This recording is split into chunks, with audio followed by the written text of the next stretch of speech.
दोस्तों नमस्कार, आप सभी सदस्यों का स्वागत है बी ऑफिसर मेक ऑफिसर्स परिवार में। ज्योग्राफी की धुआंधार क्लास चल रही है। क्लास नंबर 13 है। टॉपिक नंबर 9वां शुरू होगा आज। ठीक है साहब, 9वां टॉपिक है रिवर सिस्टम ऑफ इंडिया। नदी, भारत का नदी तंत्र। नदियों में डुबा डुबा के आज मार दूंगा सबको है ना। चलो साहब शुरू करते हैं। टॉपिक नंबर 9 में सबसे पहले अपन समझेंगे अनुवर्ती नदियाँ क्या होती हैं। अनुवर्ती नदी, कॉन्सिक्वेंट रिवर्स कहते हैं उसको इंग्लिश में।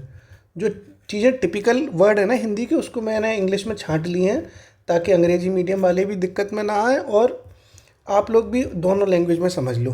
कॉन्सिक्वेंट रिवर्स, ये मैंने आज पहले से पता कर लिया।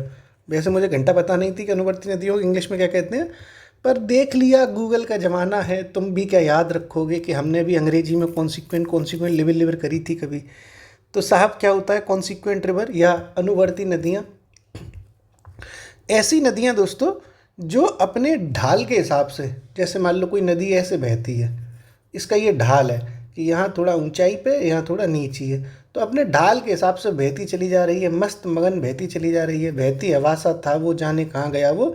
तो ऐसी नदी मान लो ढाल के हिसाब से बह रही है। ठीक है, ढाल के अनुसार वो चलती चली जा रही है, ढाल के अनुसार बह रही है, तो वो क्या हो जाएगी, अनुवर्ती नदी हो जाती है। ठीक है, तो इसमें क्या लिखेंगे, ढाल के अनुसार बहने वाली नदियाँ वो क्या कहलाती है, कॉन्सिक्वेंट। बहने वाली, ढाल को इंग्लिश में क्या कहते हैं, स्लोप। स्लोप कहते हैं ना इंग्लिश में, तो वो भी समझ लेना। ढाल के अनुसार बहने वाली नदियाँ वो हो जाती हैं अनुवर्ती नदी, कॉन्सिक्वेंट रिवर्स। ओके, तो ऐसी कौन सी नदियाँ होती हैं, एग्जाम्पल, एग्जाम्पल भी तो देना पड़ेगा। एग्जाम्पल के तौर पर ऐसी कौन सी नदियाँ हैं जो ढाल के हिसाब से बहती हैं? तो जो अपना साउथ इंडिया है, दक्षिण भारत है, उसको प्रायद्वीपीय भारत भी कहते हैं। मतलब साउथ इंडिया हो या प्रायद्वीपीय इंडिया हो, एक ही बात है। दक्षिण भारत की ज़्यादातर नदियाँ कॉन्सिक्वेंट रिवर्स हैं, अनुवर्ती ही नदियाँ होती हैं दक्षिण भारत की। ठीक है, तो एग्जाम्पल के तौर पर दक्षिण भारत, और दक्षिण भारत को दोस्तों प्रायद्वीपीय भारत भी कहते हैं। प्रायद्वीपीय भारत में आपको पता है प्रायद्वीप क्या होता है? मैंने बताया था ना, जैसे इंडिया का मैप मान लो ऐसा है, नीचे दक्षिण में इंडिया का मैप ऐसा ही तो है, कुछ कुछ ऊपर तो ऐसे ऐसे। नीचे की बात कर रहा हूँ, दक्षिण साउथ की, तो ये इधर भी पानी है, इधर भी पानी है, इधर भी पानी है। तो तीन तरफ से जो चीज़ पानी से घिरी हो उसको कहते हैं प्रायद्वीप। ठीक है, तीनों तरफ से, तीन तरफ से घिरा हुआ है तो प्रायद्वीप है। और अगर चारों तरफ से घिरा होता है, जैसे ये मान लो कोई एरिया हो गया और यहाँ भी पानी, चारों तरफ पानी है, तो इसको कहते हैं द्वीप, आइलैंड। ये अंतर होता है प्रायद्वीप और आइलैंड में। प्रायद्वीप को इंग्लिश में पेनिसुलर कहते हैं ना, पेनिसुलर। तो ये आपने प्रायद्वीप, मैंने आपको पहले भी बताया था, मैंने आपको दोबारा बता दिया कि ये कई लोग नहीं जानते ना प्रायद्वीप होता क्या है, कि यार प्रायद्वीप प्रायद्वीप लिखा तो चार जगह, ससुरा पता ही नहीं है। तो तीन जगह से घिरा हुआ है साहब, ये तीन तीन जगह इनकी पानी में चल रही है, मुलाकातें होती रहती हैं साहब। दिन में दूसरी जगह मुलाकात हो रही है, रात में दूसरी जगह हो रही है, शाम को दूसरी जगह हो रही है, तो प्रायद्वीप है। और जो चारों तरफ से पानी से घिरे रहते हैं वो आइलैंड है। ठीक है, द्वीप है। तो जो दक्षिण भारत की नदियाँ हैं, प्रायद्वीपीय भारत की नदियाँ हैं, वो होती हैं ये वाली अनुवर्ती नदियाँ। और दक्षिण भारत की प्रमुख नदियाँ कैस कौन कौन सी हैं, सभी जानते हैं। जैसे गोदावरी है, साउथ इंडिया में बहती है। ठीक है, जैसे आपकी कृष्णा नदी है, ये भी साउथ इंडिया में ज़्यादा बहती है। कावेरी नदी है, ये एग्जाम्पल हो गए जो साउथ इंडिया की नदियाँ हैं जो कॉन्सिक्वेंट रिवर्स हैं, अनुवर्ती नदियाँ हैं ये। ठीक है, आपने अनुवर्ती नदी समझ लिया कि जो नदी ढाल के हिसाब से बहती चली जा रही है। अब देखो आगे, एक नदी और होती है, वो होती है इनसीक्वेंट। इनसीक्वेंट मतलब ये तो अनुवर्ती हो गया, एक होती है इनसीक्वेंट। ओके, ये तो इंग्लिश में इसको कहते हैं कॉन्सिक्वेंट, एक होती है इनसीक्वेंट। इनसीक्वेंट देख लो क्या होता है साहब। इन इनसीक्वेंट को हिंदी में कहते हैं दोस्तों अक्रमवर्ती। हिंदी थोड़ी सी इसमें कठिन भी हो जाती है ना, अक्रमवर्ती नदियाँ, इसको इंग्लिश में कहते हैं इन सीक्वेंट रिवर्स। ऐसी नदियाँ जो ढाल के हिसाब से नहीं बहती, ऐसे ही बहती चली जाती हैं जहाँ से इनकी जैसी इच्छा हो। ठीक है, तो जो नदियाँ ढाल के हिसाब से नहीं बहेंगी वो नदी कौन सी हो जाती हैं, इनसीक्वेंट, ढाल के अनुसार नहीं बहेंगी।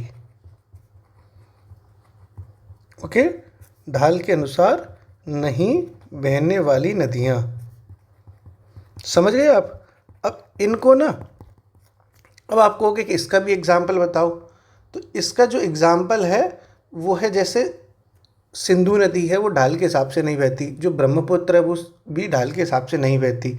ठीक है, तो इसी अक्रमवर्ती यानी इसी इनसीक्वेंट को भी एक छोटे पार्ट में और बांटा गया है, जिसको कहते हैं पूर्ववर्ती। मतलब इनसीक्वेंट तो नदी बड़ी चीज़ हो गई, और एक कुछ नदियाँ होती हैं जिसको कहते हैं पूर्ववर्ती नदी, एंटीसीडेंट रिवर्स, वो इसी अक्रमवर्ती का ही हिस्सा है। ढाल के अनुसार नहीं बहने वाली कई तरह की नदियाँ होती हैं, इसीलिए इन्हें इस बड़ी चीज़ का कोई एग्जाम्पल दें, इसलिए इनको छोटी चीज़ में बांट दिया। क्योंकि कुछ नदियाँ होती हैं जो ढाल के हिसाब से, कई नदियाँ जो है वो नहीं बहती, उन्हीं को छोटे छोटे पार्टों में बांटा गया, तो उसको कहते हैं पूर्ववर्ती नदियाँ। क्या कहते हैं?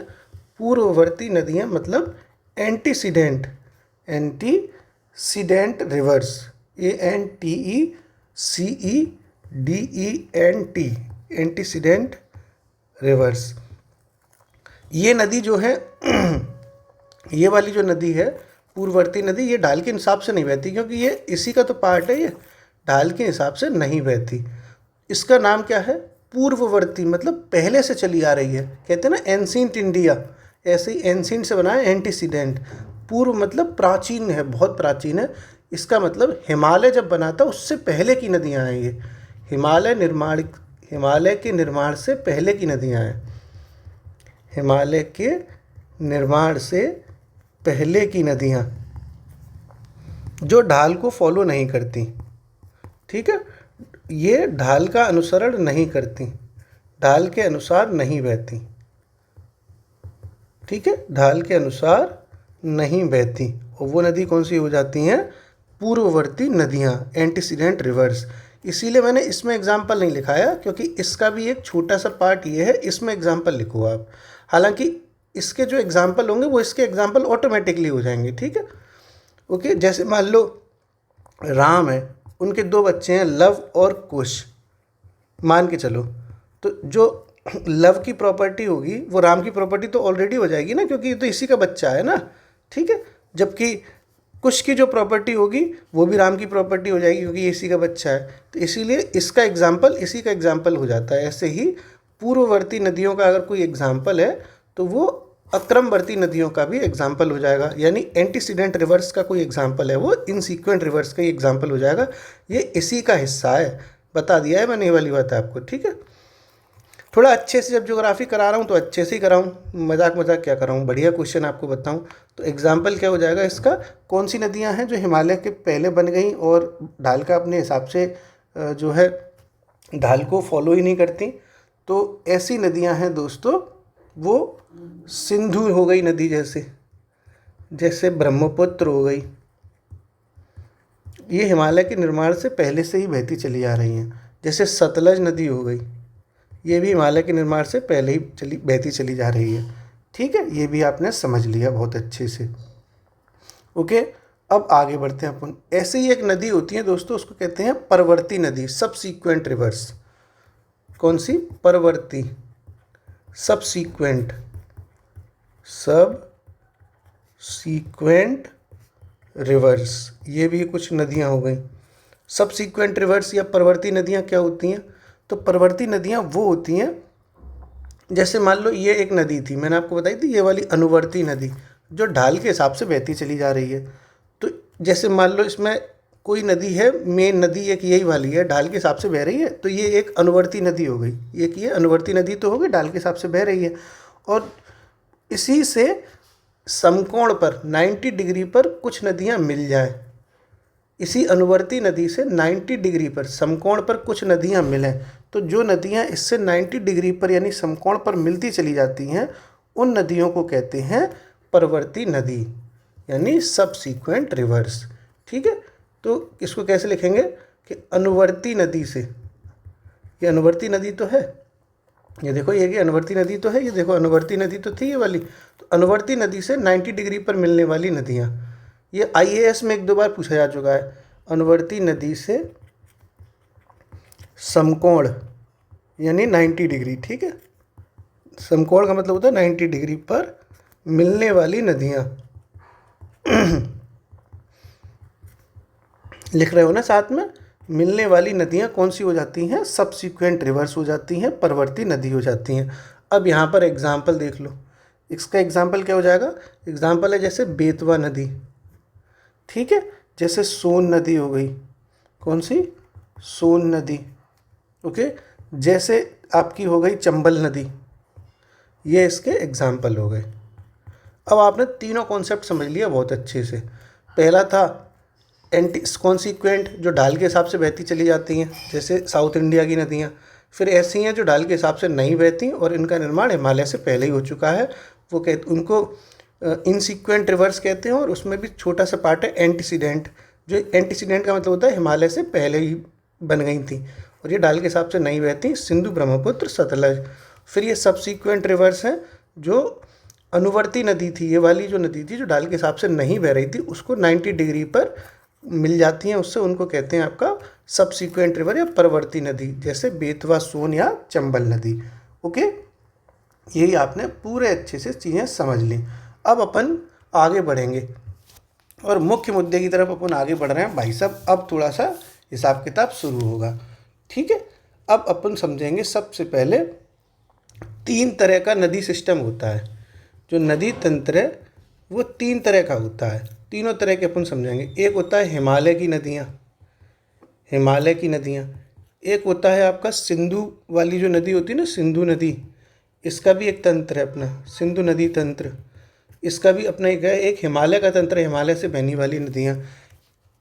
एक होता है आपका प्रायद्वीपीय भारत की नदियाँ, साउथ इंडिया की, ठीक है, प्रायद्वीपीय नदी तंत्र। 3 तरह के अपन को समझना होता है अच्छे से। ओके, एक अपन को ये भी समझना है। और फिर इसमें फिर छोटे छोटे आगे आते रहेंगे तो अपन करते रहेंगे। तो अपन को अभी हिमालय तंत्र समझना है, अपने को अभी सिंधु नदी का रिवर सिस्टम समझना है, और एक अपने को अभी प्रायद्वीपीय नदी यानी साउथ इंडिया की जो नदियाँ हैं उनको समझना है। ओके, तो सबसे पहले अपन कौन सा समझ लेते हैं, जैसी आपकी इच्छा हो वो बता देते हैं। तो सबसे पहले अपन समझ लेते हैं हिमालय से बहने वाली नदियों को ही बारे में। तो हिमालयी नदी सिस्टम डाल लो बेटा, हेडिंग बढ़िया सी, हिमालय नदी तंत्र यानी हिमालय से बहने वाली नदियाँ। तो सब जानते हैं हिमालय से बढ़िया बढ़िया नदियाँ बहती हैं, गंगा जी हैं, यमुना जी हैं, सब हिमालय वाली नदियाँ में तो ही हैं ये। तो सबसे पहले अपन लोग गंगा नदी के बारे में ही समझ लेते हैं कि गंगा नदी के हिसाब किताब कैसे है, क्या है। जय गंगा मैया की, बोला गंगा मैया की जय, जयकारा गंगा मैया का। हरिद्वार ऋषिकेश की भूमि से गंगा नदी बहती हैं साहब, बहुत आनंद आता है हरिद्वार ऋषिकेश में, ठीक है। जयकारे में कभी नहीं होनी चाहिए, एकदम बोलो गंगा मैया की जय। ऐसी जयकारा जब कोई शुभ काम करते हैं तो बढ़िया जयकारा लगाते नहीं लगाते। तो अपन गंगा मैया की जय। तो और बताओ, सब बढ़िया चल रहा है? बोर तो नहीं हो रहे ज़िंदगी में? शादियों का सीज़न कब आ रहा है यार? बहुत दिन से शादियों में नहीं गए, फ्री की मटर पनीर नहीं खाया। तुम्हारी शादी में बुलाओगे हमें कि नहीं बुलाओगे? अरे तुम काहे बुलाओगे, तुम भाई मिल जाएगी तुम्हें दुल्हन या दूल्हा, भाग जाओगे तुम उसके संग। फिर कौन याद कर रहा है, कहाँ गए सब भैया, मर गए, घुस गए कहाँ पे पता नहीं। ऐसा ही होता है। अच्छा, लव मैरिज करोगे या अरेंज मैरिज करोगे? लव मैरिज करोगे तो भाई साहब तुम ना स्टार्टिंग में बड़ा मज़ा आएगा। अब भाई सपने पूरे हो रहे हैं, शाम को फ़ोन कर रहे हैं सब भैया कहाँ हो? मैं तो यहाँ आई हूँ पानी पूरी खाने आई हूँ, पानी पूरी खाने। किसके संग आई हो? मेरा हबी आया, हबी लेने आया मुझे, हबी, हबी कहते ना हबी, हस्बैंड को। हबी के संग आई हूँ पानी पूरी खाने। फिर शादी के 4 साल बाद कहाँ हो? अरे कछूना भैया बर्तन मांज रहे हैं, भैया बर्तन मांज रहे हैं, क्या करें, बड़ी दिक्कत है भैया, लव मैरिज कर ली अब तो, वो पति हमसे प्यार ही ना करे। अरे बदल वो तो पहले बढ़िया हो, अरे अब तो जने काहे गो रे, मर गए रे मर गए। अरेंज मैरिज करोगे तो एवरेज चलता रहेगा हिसाब किताब। मतलब पहले बर्तन मांजने हैं और बाद में बर्तन मांजने हैं, कि नहीं? ऐसे ही होता है। लव मैरिज में कम से कम जितना है कि अपने बॉयफ्रेंड से शादी कर लो तो उसकी कुटाई भी कर सकते हो। हट पट, पहले तो बड़ा अच्छा था, बदल गया है, कूट दूंगी। है कि नहीं? तो अपना अपना मज़ा है लव मैरिज और अरेंज मैरिज का। चलो गंगा मैया की जय तो करी दी है, तो यहीं लौटे आओ, बीच बीच में मौज मस्ती चलती रहेगी। तो गंगा मैया के बारे में आपको पता ही होगा कि गंगा मैया कहाँ से निकलती हैं। गंगा मैया निकलती हैं गंगोत्री ग्लेशियर से। कहाँ से निकलती हैं, तो एक एक चीज़ समझते जाओ। उद्गम कहाँ से है इनका, गंगोत्री ग्लेशियर, गंगोत्री ग्लेशियर से। ओके, गंगोत्री ग्लेशियर कहाँ पड़ता है, उत्तराखंड में, यूके में पड़ता है। यूके का मतलब ब्रिटेन नहीं है, यूनाइटेड किंगडम, उत्तराखंड है जी, ठीक है। उत्तराखंड से ये आपकी गंगोत्री मैया निकलती हैं। और इनका जो हिसाब किताब है वो कैसे बनता है, देखो ऐसा होता है, दो नदी हैं, एक है अलकनंदा, एक है अलकनंदा मैया और एक है भागीरथी। ये दोनों नदियां हैं, आप लोग उत्तराखंड घूमने जाएं तो ज़रूर जाना, बहुत खूबसूरत जगह है। अलकनंदा और भागीरथी दो अलग अलग नदियां हैं, ठीक है। अलकनंदा और भागीरथी दो अलग अलग नदियां होती हैं, जिसमें जो अलकनंदा है, अलकनंदा निकलती है सतोपत ग्लेशियर से। मैं पूरा आपको अच्छे से बता रहा हूँ, सतोपत ग्लेशियर से तो निकलती है अलकनंदा, और भागीरथी निकलती है आपकी गंगोत्री ग्लेशियर से ही, ठीक है। कहाँ से निकलती है भागीरथी, भागीरथी निकलती है आपकी गंगोत्री ग्लेशियर से। दोनों अलग अलग ग्लेशियर से निकली हैं नदियाँ, और ये दोनों नदियाँ अलग अलग बहती हैं अपने मस्त। फिर इन्हें ना देवप्रयाग के आसपास हो जाती है मोहब्बत। कहाँ हो जाती है, एक जगह पड़ती है देवप्रयाग। देवप्रयाग में इन दोनों नदियों के बीच में हो जाती है मोहब्बत, इश्क हो जाता है। तो ये दो जिस्म एक जान बन जाती हैं और दोनों एक दूसरे में समाहित हो जाती हैं, एक दूसरे के तन बदन में लिपट जाती हैं ये दोनों नदियाँ, ठीक है। अलकनंदा और भागीरथी नदी, और देवप्रयाग में अलकनंदा और भागीरथी नदियों का मिलन हो जाता है। क्या हो जाता है, मिलन। किन किन का हो जाता है मिलन, अलकनंदा और भागीरथी नदी का मिलन हो जाता है। कहाँ पर हो जाता है, देवप्रयाग में। और जब ये दोनों नदी मिल जाती हैं तो ये अपना ना नाम रख लेती हैं अपना प्यारा सा। जब दो लोग मिलते हैं, जैसे आजकल क्या है, कपल हो गया ना, जैसे मान लो विराट कोहली होगी और अनुष्का शर्मा हो गई, विराट कोहली हो गई, अनुष्का शर्मा हो गई, तो इन्होंने अपना नाम रख लिया विरुष्का।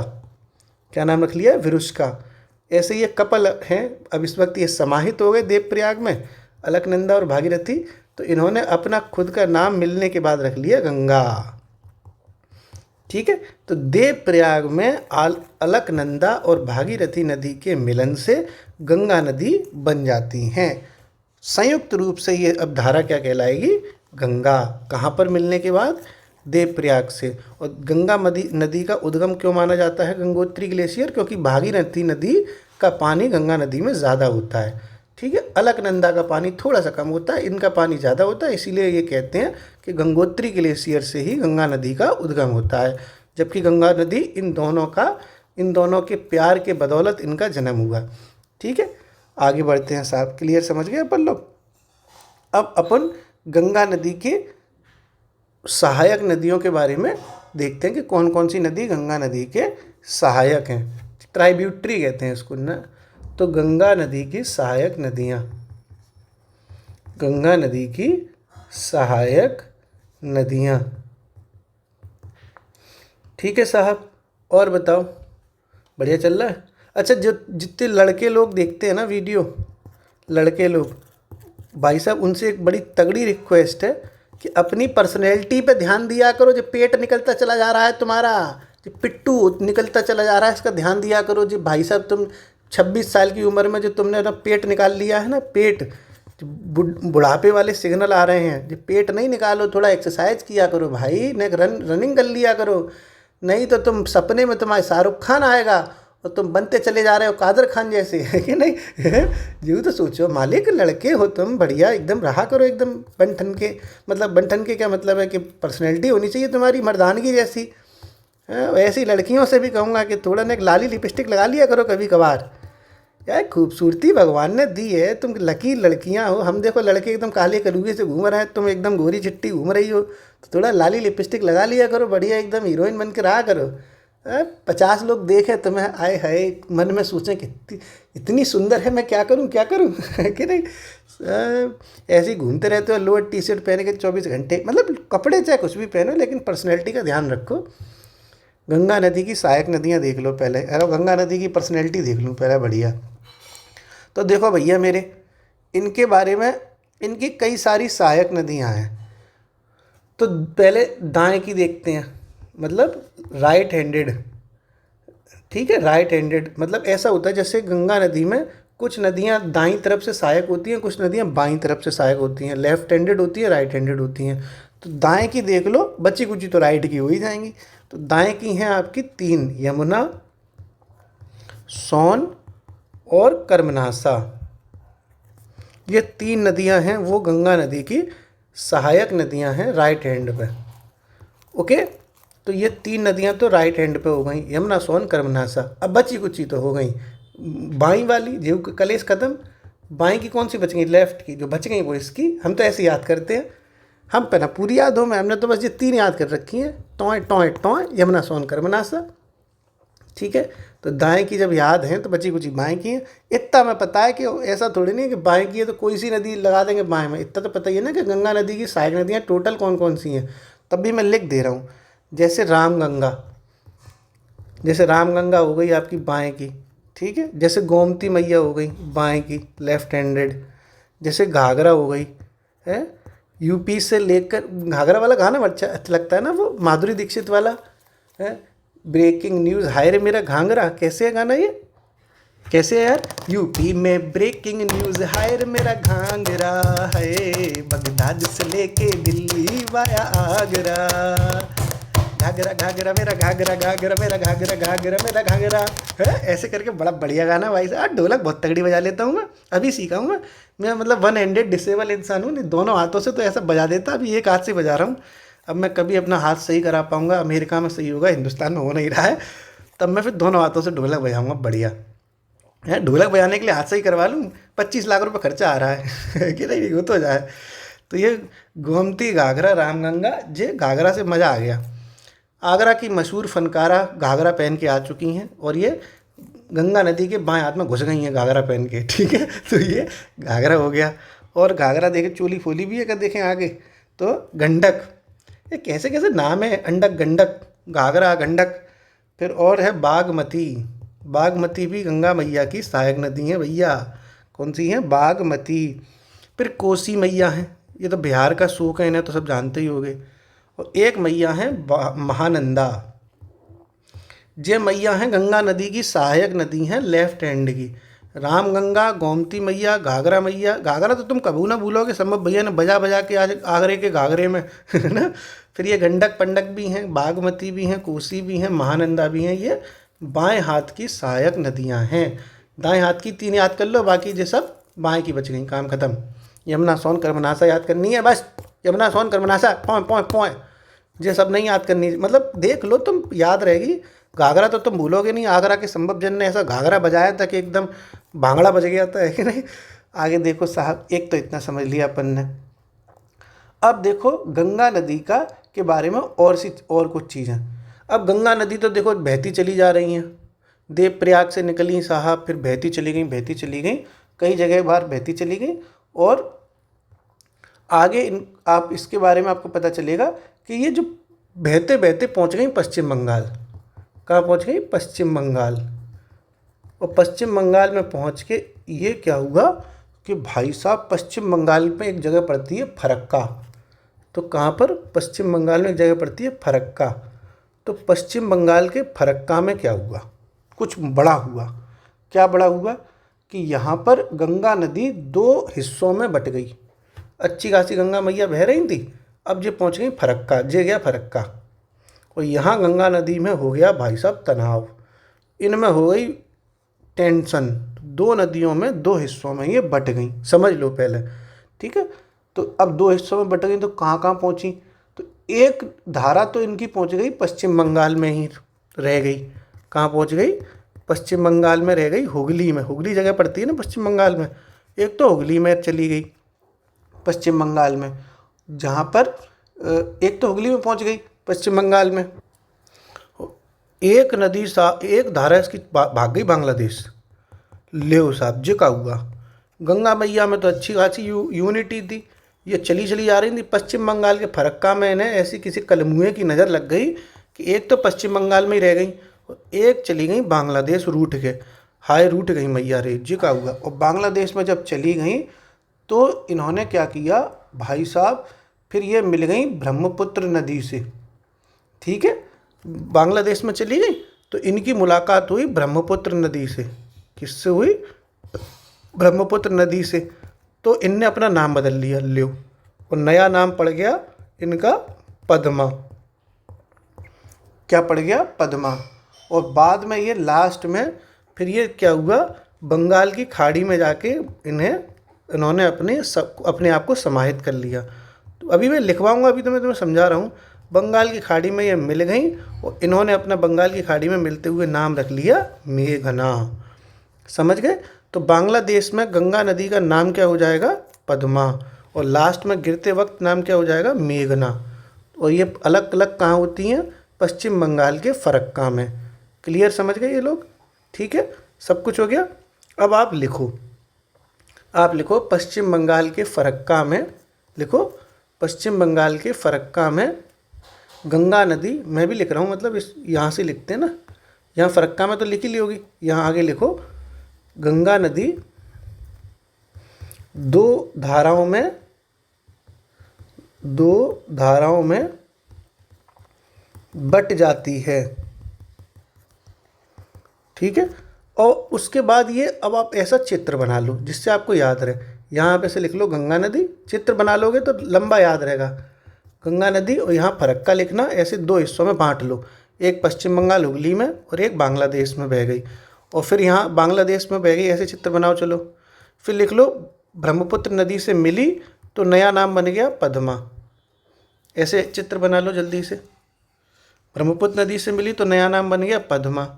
और फिर बंगाल की खाड़ी में गिरने, यहाँ गिरी लिख लो। ठीक है, गिरी कहाँ पर?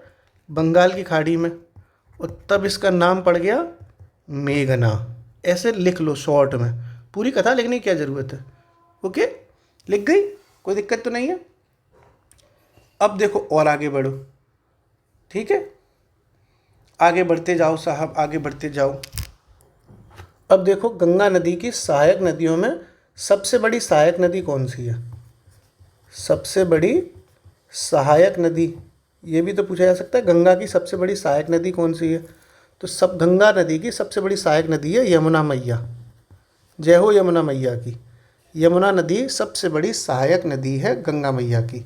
ठीक है, ये भी आपने समझ लिया। अब जब यमुना नदी की बात हो ही रही है तो अपन यमुना नदी के बारे में भी थोड़ा सा जान लो, कि जैसे यमुना नदी के बारे में, ये इनका कहाँ से उद्गम होता है। अब आ गई ये बात तो बता दे रहा हूँ। तो यमुना नदी का जो उद्गम होता है वो होता है दोस्तों बंदर पूंछ की चोटी से। कहाँ से? बंदर पूंछ की चोटी से। और बंदर पूंछ चोटी में ग्लेशियर है एक बहुत बढ़िया, उसका नाम है यमुनोत्री ग्लेशियर। यमुनोत्री ग्लेशियर, वहाँ से यमुना मैया निकलती हैं। यमुना मैया कहाँ से निकल गई? बंदर पूंछ की चोटी पर एक यमुनोत्री ग्लेशियर है साहब। बंदर के पूंछ की चोटी है भाई, धुआं मचाते हुए यमुनोत्री ग्लेशियर। ये उत्तराखंड में पड़ता है, ये यूके में। तो वहाँ पर ये यमुना नदी निकलती हैं, इनका उद्गम हो गया। क्लियर है? और ये इलाहाबाद में मिल जाती हैं गंगा मैया से। ठीक है, तो यमुना नदी का जो मिलन है, यमुना नदी इलाहाबाद में मिलती हैं, संगम कहते हैं ना इसको। इलाहाबाद में गंगा नदी के दाएं तट पर मिलती हैं, राइट एंड पर। अभी बताया था ना, दाएं तट पर। तो दाएं तट पर मिलती हैं कौन सी? यमुना मैया। ओके, ये अभी देखो मैंने लिखवाया है ना कि बाएं कौन सी दाएं कौन सी है। तो दाएं की सहायक नदी तो है, देखो यमुना कौन से इसकी है? दाएं की है, राइट की है। तो यहीं तो ये तो लिखवा दिया कि यमुना नदी इलाहाबाद में गंगा नदी के दाएं तट पर मिल जाती है।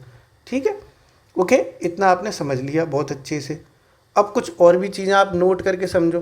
जैसे आपने कोसी नदी के बारे में पढ़ा था अभी, अब बात आ गई है तो मैं बता दे रहा हूँ, अलग से क्या बताऊँगा, इसी में लिख दे रहे हैं ना। कोसी नदी आपने ये देखी थी, ये गई देखो कोसी, ये कोसी नदी देखी थी ना। तो ये कोसी नदी है, इसको बिहार का शोक भी कहते हैं। अब बात आ गई है तो लिखवा दे रहा हूँ, बिहार का शोक किसको कहते हैं? कोसी नदी को। क्लियर है? ओके, ऐसे ही दोस्तों एक दामोदर नदी होती है, वो भी मैं लिखवा दे रहा हूँ। देखो चीज़ें याद आती जाती है तो मैं लिखवा देता हूँ, बात के लिए नहीं छोड़ता। दामोदर जो नदी है इसे बंगाल का शोक कहते हैं। ये दोनों चीज़ें साथ में लिखवा दी, बंगाल का शोक कहते हैं। किसे? दामोदर नदी को। और दामोदर जो नदी है ये भी मुझे आपको याद आ गई तो मैं लिखवा दे रहा हूँ कि हुगली नदी के राइट हैंड की सहायक नदी है। हुगली नदी की एक तो पहली बात तो ये कि दामोदर नदी बंगाल का शोक होता है, दूसरी बात ये है कि दामोदर नदी हुगली नदी की सहायक नदी है। एक चीज़ ये भी, हुगली नदी की सहायक नदी है। और एक चीज़ ये भी कि हुगली नदी के ये दाएं हाथ की, दाएं मतलब राइट की, दाएं तट की सहायक नदी है, यानी राइट हैंडेड सहायक नदी है, ट्राइब्यूटरी है। कौन? दामोदर। किसकी? हुगली की, जिसे क्या कहते हैं? बंगाल का शोक। और बिहार का शोक किसे कहते हैं? कोसी को। ये बात साथ में मैंने लिखवा दी। अब देखो और चीज़ें, और चीज़ें भी देख लो, ठीक है। अब जैसे ये यमुना मैया पढ़ रहे थे, ये तो साथ में लिखवा दी मैंने। अब यमुना नदी के बारे में अपन पढ़ रहे थे कि इनका उद्गम बंदर पूंछ से होता है, यमुना नदी इलाहाबाद में गंगा नदी से मिलती हैं, तो यही बात तो मैंने साथ में लिखवा दी है। तो थोड़ा सा इसको नीचे करते हैं, क्योंकि यमुना नदी के बारे में भी कुछ आपको हल्का सा बता दे रहा हूँ, कुछ चीज़ें कुछ भी नहीं छोड़ूंगा मैं, सब कुछ बताऊंगा भाई। यमुना नदी के बारे में बात हो ही रही है तो यमुना नदी की भी तो सहायक नदियाँ होंगी कि नहीं होंगी कुछ, तो यमुना की सहायक नदियाँ भी देख लो। यमुना की सहायक नदियाँ ये भी देख लेते हैं साथ में, कहीं ऐसा ना हो कि यमुना की सहायक नदियाँ पूछ ली जाएँ। तो यमुना की सहायक नदियाँ कौन कौन सी हैं आप सभी जानते भी होंगे। एक तो है चंबल, एक है सिंध। देखो सिंध अलग है, सिंधु अलग है, सिंधु की बात नहीं हो रही, सिंध की हो रही है, सिंध नदी, ठीक है। एक है सिंध, एक है बेतवा और एक है केन, ठीक है। चंबल, सिंध, बेतवा, केन, ये जो सहायक नदियां हैं वो किसकी हैं? यमुना मैया की। बोलो साथ में, चंबल, सिंध, बेतवा, केन। चंबल, सिंध, बेतवा, केन। बच्चे थे छोटे तो ऐसे ही तो याद करते थे, तो ऐसे ही हमने याद कर ली। अबू कौन से तुम बड़े हो गए हैं, अबू छोटे ही बच्चे हो। चंबल, सिंध, बेतवा, केन। चंबल, सिंध, बेतवा, केन। बोलो बोलो, चंबल, सिंध, बेतवा, केन। चंबल, सिंध, बेतवा, केन। तो चंबल, सिंध, बेतवा, केन ये यमुना नदी की सहायक नदियां हैं और ये सभी की सभी राइट हैंडेड हैं, दाएं की हैं, दाएं तट की सहायक नदियां हैं सभी की सभी। सब कुछ मैंने आपको बढ़िया से डेप्थ में बताया है, ठीक है। ये भी आपने समझ लिया बहुत अच्छे से कि यमुना नदी की सहायक नदियाँ चंबल, सिंध, बेतवा, केन ये राइट हैंडेड है। बाकी बिहार का शोक होता है कोसी, बंगाल का शोक होता है दामोदर, और हुगली नदी की सहायक नदी दाएं तट की होती है। ठीक है दोस्तों, तो आज अभी इतने ही रखते हैं। अभी मेरे को यार ऑफिस निकलना है, आज मैं थोड़ा लेट हो गया। जल्दी जल्दी रिवीजन करते हैं और पहले कमेंट में लिख के बताओ, कमेंट में आंसर दो। थोड़ा थोड़ा करके वीडियो बनाएंगे, कल और अपन नदी पढ़ लेंगे। एक दिन में इतनी काफ़ी है। जल्दी से बताओ दोस्तों कि रुद्रप्रयाग, क्या चीज़? रुद्रप्रयाग, इसकी मैंने शॉर्ट ट्रिक भी बताई है। रुद्रप्रयाग किन दो नदियों को के संगम से मिलकर बनता है? किन दो नदियों के संगम से मिलकर बनता है रुद्रप्रयाग? ठीक है, ये आप बताओ कमेंट बॉक्स में। जल्दी से रिवीजन करो क्योंकि मुझे ऑफिस निकलना है, मैं लेट हो रहा हूँ यार। वीडियो बना दी मैंने, नहीं तो फिर आप लोग गालियाँ देते मुझे, बताओ ज्योग्राफी नहीं आ रही है। सबसे पहले क्या था? कॉन्सिक्वेंट रिवर्स थी जो ढाल के हिसाब से बहती हैं, उसको कहते हैं कॉन्सिक्वेंट या अनुवर्ती नदियाँ। ढाल के अनुसार बहने वाली नदियाँ साउथ इंडिया की ज़्यादातर नदियाँ होती हैं, जैसे गोदावरी, कृष्णा या कावेरी। फिर इनसिक्वेंट रिवर्स होती हैं, अक्रमवर्ती, जो ढाल के हिसाब से नहीं बहती, और इसी का पार्ट होता है पूर्ववर्ती नदियाँ, एंटीसीडेंट रिवर्स, जो हिमालय के निर्माण से पहले ही बन गई और ढाल के हिसाब से नहीं बहती साहब। सिंधु, ब्रह्मपुत्र और सतलज इनका एक बड़ा एग्जाम्पल है, ठीक है। फिर होती हैं सबसीक्वेंट रिवर्स, परवर्ती नदियाँ। जो अनुवर्ती नदी थी, ये जो ढाल के हिसाब से बह रही थी, इसमें 90 डिग्री पर समकोण पर ये मिल जाती हैं। तो अनुवर्ती नदी से समकोण पर मिलने वाली नदियों कहते हैं परवर्ती या सबसीक्वेंट रिवर्स। जैसे बेतवा, सोन, चंबल वगैरह ये सारी नदियाँ परवर्ती नदियों के उदाहरण हैं। फिर हिमालय तंत्र, सिंधु नदी तंत्र, प्रायद्वीपीय नदी तंत्र, ये अपन पढ़ेंगे। आज अपन ने हिमालय तंत्र की शुरुआत करी और हिमालय तंत्र में अपन ने सबसे पहले गंगा मैया के बारे में पढ़ा। तो ये जैसे विराट और अनुष्का मिलकर विरुष्का बन गए, ऐसे ही ये भागीरथी और अलकनंदा और भागीरथी के मिलने पर देवप्रयाग में ये मिलन होता है, तब ये बन जाती है गंगा। अलकनंदा का इंडिविजुअल उद्गम होता है सतोपत ग्लेशियर से, जबकि भागीरथी नदी का अपना इंडिविजुअल उद्गम होता है गंगोत्री ग्लेशियर से। इसीलिए इसको गंगा नदी को माना जाता है कि इनका उद्गम गंगोत्री ग्लेशियर से हुआ है, जो कि उत्तराखंड में है। सहायक नदियों की बात की जाए तो राइट की सहायक नदियाँ याद कर लो, यमुना, सोन, कर्मनासा, ठीक है। यमुना, सोन, कर्मनासा। तो बाकी जो बचेंगी वो लेफ्ट की हो जाएंगी, रामगंगा, गोमती, आगरा का घाघरा, गंडक, बागमती, कोसी और महानंदा, ठीक है। पश्चिम बंगाल के फरक्का में क्या होता है? पश्चिम बंगाल के फरक्का में गंगा नदी दो हिस्सों में बँट जाती है, एक पश्चिम बंगाल में ही रह जाती है हुगली में, और एक बांग्लादेश चली जाती है। बांग्लादेश में इसका नाम पड़ जाता है पद्मा, और ब्रह्मपुत्र नदी से मिल जाती है, और जब ये गिरती है लास्ट में बंगाल की खाड़ी से तो इसका नाम बन जाता है मेघना। क्या बन जाता है? मेघना। फिर सबसे बड़ी सहायक नदी कौन सी है गंगा की? यमुना नदी है, जिसका उद्गम बंदरपूंछ की चोटी से यमुनेत्री ग्लेशियर से हुआ है। यमुना नदी इलाहाबाद में मिलती है, गंगा नदी के राइट हैंड पे मिल जाती है।